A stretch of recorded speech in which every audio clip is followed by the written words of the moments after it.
Good morning, actors. Welcome to drama. In drama, we have three tools. We use our body, we use our voice, and we use our imagination to tell the story. We also have 4 rules. Let's see if you remember.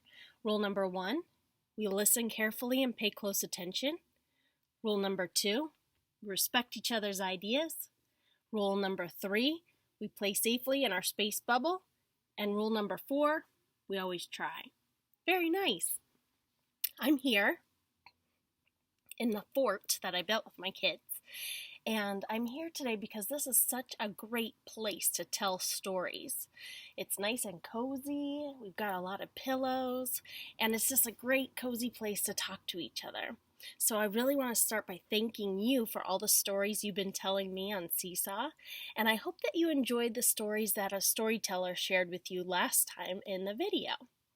Today, I want to share with you some stories from one of the most famous storytellers ever. He was a Greek storyteller, and his name is Aesop. Have you heard of him before? I bet you have. He tells a lot of fables, and fables are usually animal stories. The animals are the main characters, so they're fiction. And they have a lesson or a moral that the audience is supposed to learn by listening to the stories. Have you heard any of Aesop's fables before? I bet you have. So I have a link on the newsletter that I'm sharing with you with a whole bunch of his fables.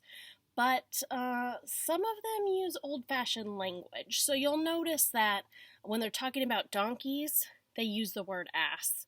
But you've heard that before when you're talking about the story of Bethlehem. So just don't get confused by that. You can pick any of those stories to read. And what's really cool about this website is it's interactive. So it makes noises too. And then you are going to tell me the story on Seesaw. You're going to videotape yourself telling the story. You could be in a fort like this if you want, but you don't have to. Today I'm going to tell you one of my favorite fables. It's called The Lion and the Mouse. A lion lay asleep in the forest, his great head resting on his paws.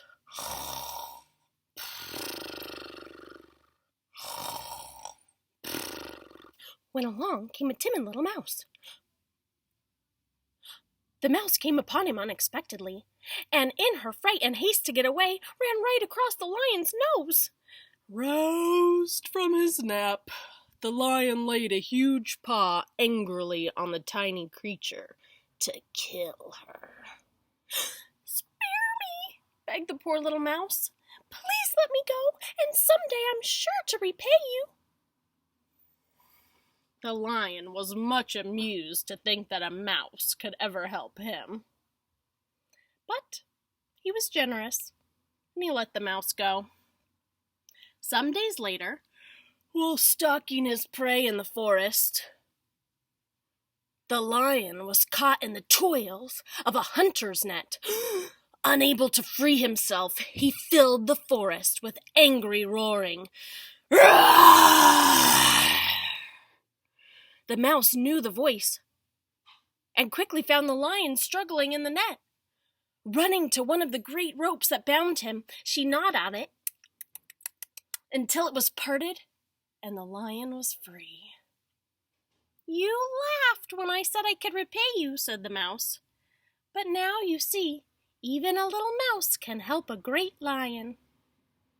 And the moral of the story is that kindness is never wasted.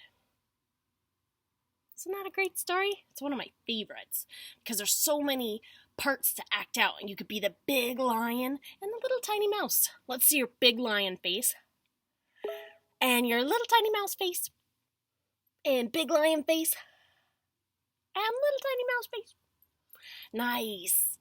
So when you act out your story on Seesaw, make sure that you use different voices for the different characters. You'll know somebody's speaking because it's in quotation marks.